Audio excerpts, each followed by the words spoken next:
हरे Krishna. Bhagavad Gita chapter 8 श्लोक 22।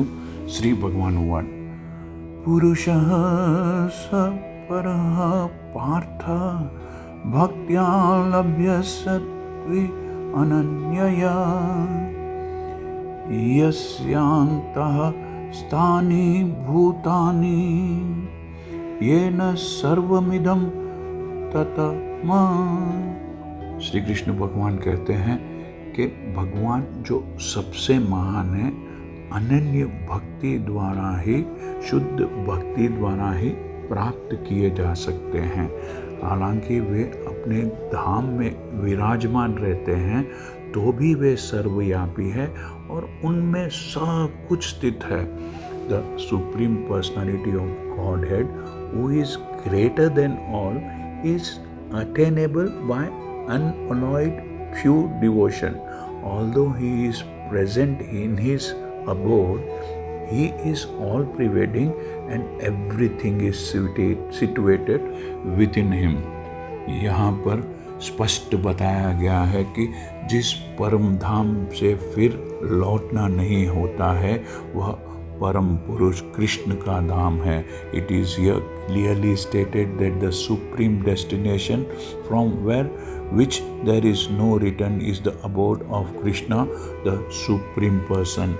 ब्रह्म संहिता में इस परम धाम को आनंद चिन्मय रस कहा गया है, जो ऐसा स्थान है जहाँ सभी वस्तुएं परम आनंद से पूर्ण हैं। जितनी भी विविधता प्रकट होती है वह सब इस परमानंद का गुण है। वहाँ कुछ भी भौतिक नहीं है, कुछ भी मटेरियलिस्टिक नहीं है। यह विविधता भगवान के विस्तार के साथ ही विस्तृत होती जाती है, क्योंकि वहाँ की सारी अभिव्यक्ति पराशक्ति के कारण है, जैसा कि 7वें अध्याय में बताया गया है। जहाँ तक भौतिक जगत का सवाल है, हालांकि भगवान अपने धाम में ही सदैव रहते हैं तो भी वे अपनी भौतिक शक्ति माया द्वारा सर्वव्यापक है। As far as the material world is concerned, although the Lord is always in his supreme abode, he is nevertheless all pervading by his material energy, which is called Maya. इस प्रकार वे अपनी परा तथा अपरा शक्तियों द्वारा सर्वत्र चारों ओर अर्थात भौतिक तथा आध्यात्मिक दोनों ब्रह्मांडों में उपस्थित रहते हैं। So by his spiritual and material energy the lord is present everywhere, both in the material as well as in the spiritual worlds. प्रत्येक वस्तु उनमें या उनकी परा या अपरा शक्ति में निहित है।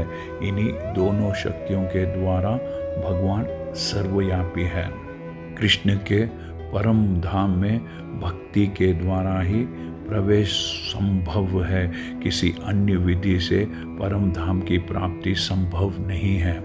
वेदों में भी परम धाम तथा भगवान का वर्णन मिलता है। उस धाम में केवल एक भगवान रहता है जिसका नाम कृष्ण है। वह अत्यंत दयालु विग्रह है और एक रूप में स्थित होकर भी वह अपने को लाखों श्वासों में विस्तृत करता रहता है। वेदों में भगवान की उपमा उस शांत वृक्ष से दी गई है जिसमें नाना प्रकार के फल तथा फूल लगे हैं और जिनकी पत्तियां निरंतर बदलती रहती है। वैकुंठ लोक की अध्यक्षता करने वाले भगवान के श्वास चतुर्भुजी है और विभिन्न नामों से विख्यात है। पुरुषोत्तम, त्रिविक्रम, केशव, माधव, अनिरुद्ध, ऋषिकेश, संकर्षण, प्रद्युम्न, श्रीधर, वासुदेव, दामोदर, जनार्दन, नारायण, वामन, पद्मनाम इत्यादि। ब्रह्म संहिता में भी पुष्टि हुई है कि यद्यपि भगवान निरंतर परमधाम गोलोक वृंदावन में रहते हैं, किंतु वे सर्वव्यापी है ताकि सब कुछ सही तरीके से चलता रहे।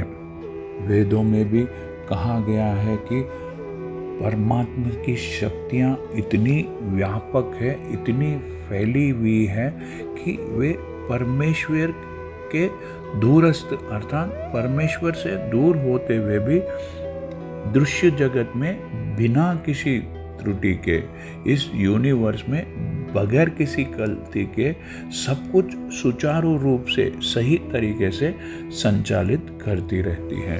हरे कृष्णा। यदि आपको यह चैनल पसंद आया है तो सब्सक्राइब कीजिए, लाइक कीजिए और इस चैनल को ज़्यादा से ज़्यादा भक्तों से शेयर कीजिए। Thank you. हरे कृष्णा।